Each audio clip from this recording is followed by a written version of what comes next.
Hello and welcome along to another episode of this FM22 story, The Head Coach, with me, Daniel. It's part 84 today and we take our second little break from the regular series for our 10-year bookmark. We reach the 10-season point, we finish it with Manchester United, and when you consider at the 5-year mark we were still at Dover, this has been one hell of a little journey. So for those of you that haven't seen these before, what we do is have a look back at all of our previous clubs, see how they're getting on without us, some of the star names that we've had along the way. And then of course we have a look at English, Scottish and some key things from European football, see just how the world is progressing. So if you're looking forward to that and you like the sound of it, please do chuck a thumbs up on the video. Subscribe down below for daily FM22 content from 2 long-term stories. It was a massive one with Hemel yesterday. You can find it up in the eye above if you haven't seen it already. You can support the show as a channel member down below if you wish to. And there's links in the eye above to the Twitch channel for regular live streams and a football podcast for loads of content during the run-in.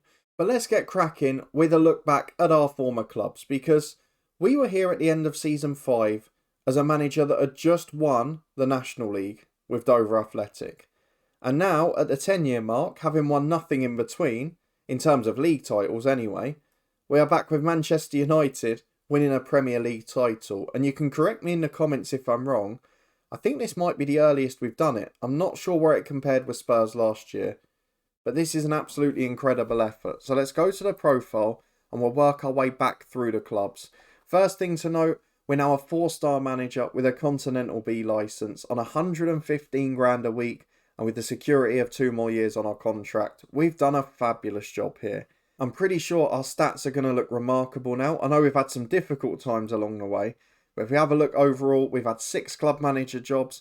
Our longest time at a club is 1,083 days. I presume that's still Cefn Druids. Shortest time at a club is still Sheffield Wednesday. That happened at the start of the last 5 years. Our total career earnings are going through the roof, and our win percentage record overall is 64%, helped by an 85% record here at United. Now, of course, that's going to get a lot harder next year, because we're going to be in the Champions League instead of the Europa Conference. We're going to be competing against Europe's best, rather than, let's be honest, some teams from minnow nations or mid-ground nations that we'd expect to beat. We also saw a record transfer this summer, 72 million spent by our director of football on Ilham Meslier. There was also a record sale with United too. And just 4 days on holiday in between jobs. It's not a bad effort at all, is it? We've not been out of work much in this save. And whisper it quietly, we're yet to have a sacking, which is quite rare. Let's go and have a look at our job history though and go through the 6 clubs in full. We don't need to cover United because we came this year and we've seen plenty of it. But let's start with Cefn Druids, who we spent our first 3 years at. Nearly got sacked, we were 1 game away from it, but after a bottom half finish first year, back-to-back second places, a few qualifiers in the Europa Conference, and they are still doing pretty well, to be fair to them. They finished in 3rd place this year, they've got European football, but they are nowhere near TNS and a resurgent Bangor City, aside for our 1-club story last year, of course. But it looks like Cefn Druids have been doing alright. Let's look at their general history. Yeah, lots of second places, 3rd, 4th, but they've never dipped outside those European spots. Their key player is Liam Forrest, 750 quid a week, a good player. The league is improving by the looks of it. I wonder if they've had any little runs in Europe. Should we just have a quick glance? So they got through a couple of qualifiers this year. Unfortunate to go out on penalties in the 2nd round. But the years before, you can see they're generally getting past the 1st round in recent years, and given what had happened the 3 or 4 before that, they've certainly improved some amount. So really impressive to see. But the Welsh League doing a bit better with Cefn Druids. I just wonder if they've won any cup competitions or anything like that. They were runners-up in the League Cup. We were there when that happened. They did win the Welsh Cup in 2028, a year after a final. So they've managed to get their trophy. Now in real life, they're right at the bottom of the league. They're really struggling. But here, we took them to some finals. We got them towards the top end. They've gone and won a trophy without us, so they deserve a massive amount of respect. Let's move on to our 2nd club at Dover Athletic, because I think that's where we had liftoff really, isn't it? Somehow we won back-to-back titles, and we do have to thank our director of football, who was incredible at this club. And we should have won the first one anyway. So John Brady, who is the Northampton manager in real life, is in charge. Gideon Kadua is still there. What a man. They're in the National League at the moment, a mid-table club. We saw last time out they came back down straight after we got promoted with them. How have they been doing since, and how far off the playoffs were they? Only 6 points, and there's some good teams in there. Crawley got promoted, Shrewsbury starting League One. There's some really strong sides in that division. Let's have a look at how they've been getting on. So they've actually become a bit of a yo-yo club. We took them up, they came straight back down. They then went up 2 seasons later and came back down last year. So they've actually been doing pretty well. They've still got Ola Adebayomi too. Oh, it's taking me back. Kadua, Adebayomi and Everett, the front three still intact. I don't think there's many others from what I can see, but still, that's more than I expected. And in non-league, to get that continuity is really impressive. So, fabulous to see some of the stars there. Have they managed to win anything? Maybe an FA trophy, something like that? No, I'm afraid not. But just the National League again. They did that 3 years after we initially did. I'm really happy to see that because I enjoyed managing Dover. Let's move on to Sheffield Wednesday, our briefest stint in the head coach this year due to the fact a goalkeeper wasn't signed and we had an awful director of football in Chris Casper. We've had him twice in this series over the years and he's let us down both times. Paunovic, the former Reading manager's in charge. Wadham's still there, a few familiar names. But what about their recent history? They're back in League One. They did get promoted that year when we left them midway through the season, but they had to do it via the playoffs in the end. They came straight back down the next year, but then 2 years where they were stuck firstly in the playoffs and in the last 2 outside it. They're just not able to get back out of League One. I wonder if they've got a good goalkeeper now. Nathan Trott, much better. Much better than what we had. They've still got Lang, they've still got Wadham. Have they got any others? I don't recognise any of the other players, you know. So maybe just the 2 from our stint there. I wouldn't have expected more to be at Dover than Sheffield Wednesday. Although I may just be missing some because we weren't there that long. Let's get to the career changing point, which was Bristol City. We took over a club in 23rd place and we got them up to 7th. It was a remarkable effort. Graham Potter is now their manager. They're 11th in the Championship. They've had another solid season. Let's have a look at where they've been finishing. Gradually getting better until this year, but now they've dropped from 8th to 11th. Their captain and vice-captain are players we had at the club 3 or 4 years ago. Why is nearly all the squad transfer listed? Oh dear. Hang on a minute. The players transfer listed due to the perilous financial position. What's happening to Bristol City off the pitch? And have we just found a Twitch save for the summer? Have they been deducted points? Have they been in administration? No. What's happening here though? I can't quite work it out. It doesn't suggest that they're in an awful position. They've still got great facilities. Everything else is fine. But if we go back to their squads, everyone's transfer listed due to the fact that they've got awful finances.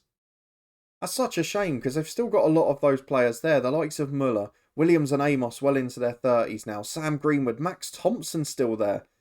What a player he was for us. Unbelievable effort he put in. They've got some of those youngsters. Aaron Ballard still about. Oh, I really like this squad. I enjoyed Bristol City. We might revisit them on Twitch in the summer. But lastly and most importantly is Crystal Palace because we spent the best part of 3 seasons there and after keeping them up and having a brilliant time, we finished back-to-back in 4th place.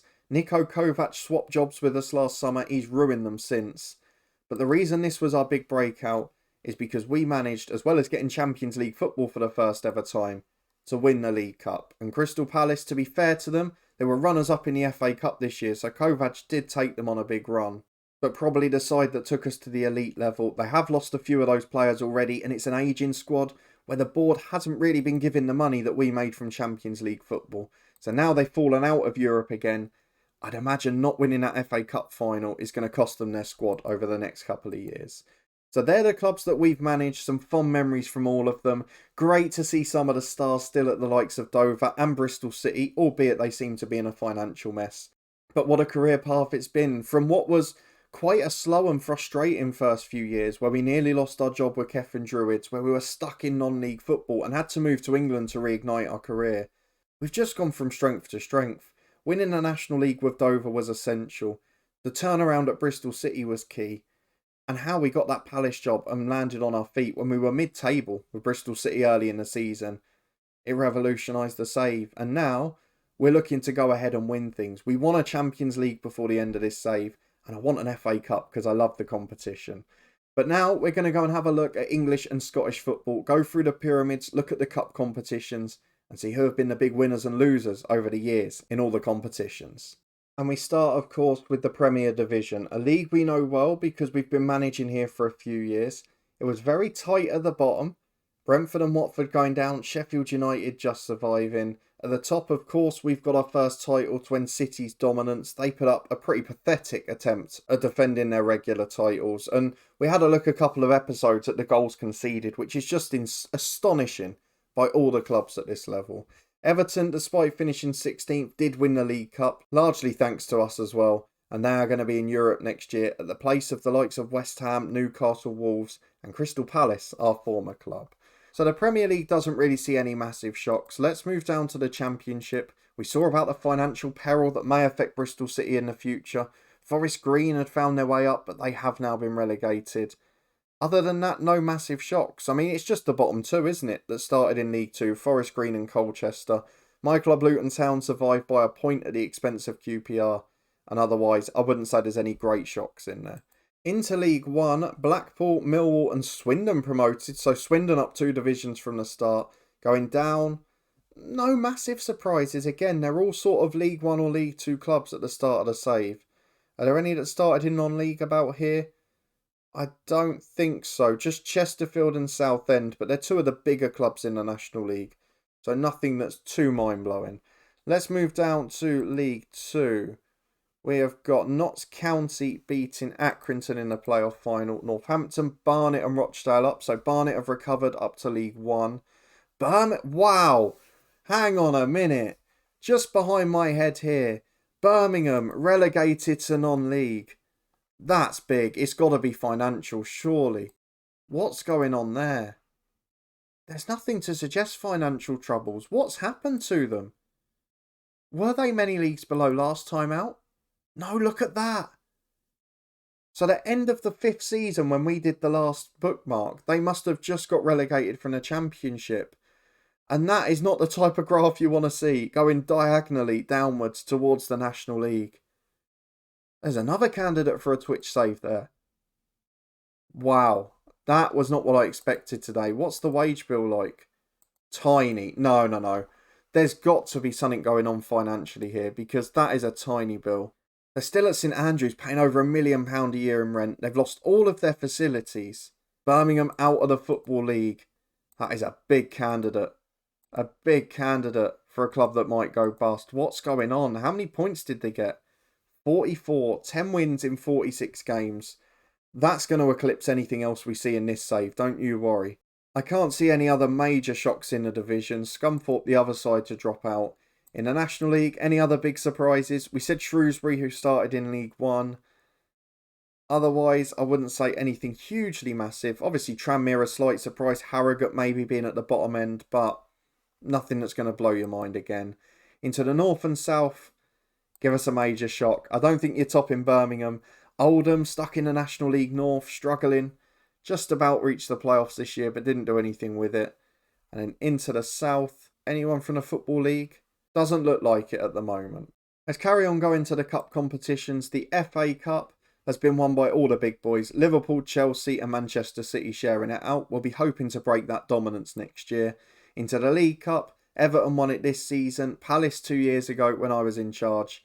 But otherwise, all of the big boys. So, been a little bit of a turnaround in the last few years there. And if we go down to the Community Shield, we will be taking part in that next year. It will be our first game of the season on camera with our transfer special. The EFL Trophy, very heavily weighted by under-23 sides in this save, which you don't often see in real life. But it seems to be the case here all the time. I can see that Rio Shea Lodge was the top scorer. Officially a wonder kid now. We had him at Palace. He's an absolutely brilliant youngster. And through to the FA Trophy in non-league, Shrewsbury might well be out the Football League, but they've won that. That's a slight little bit of solace for them. Let's move on to Scotland, where we were last year. And Raith, history's repeating itself. They're going to be a superstar club, aren't they? What is it with Raith in Football Manager? They always seem to make it. Celtic champions 4 years in a row. Furuhashi still there, Kyogo doing the job.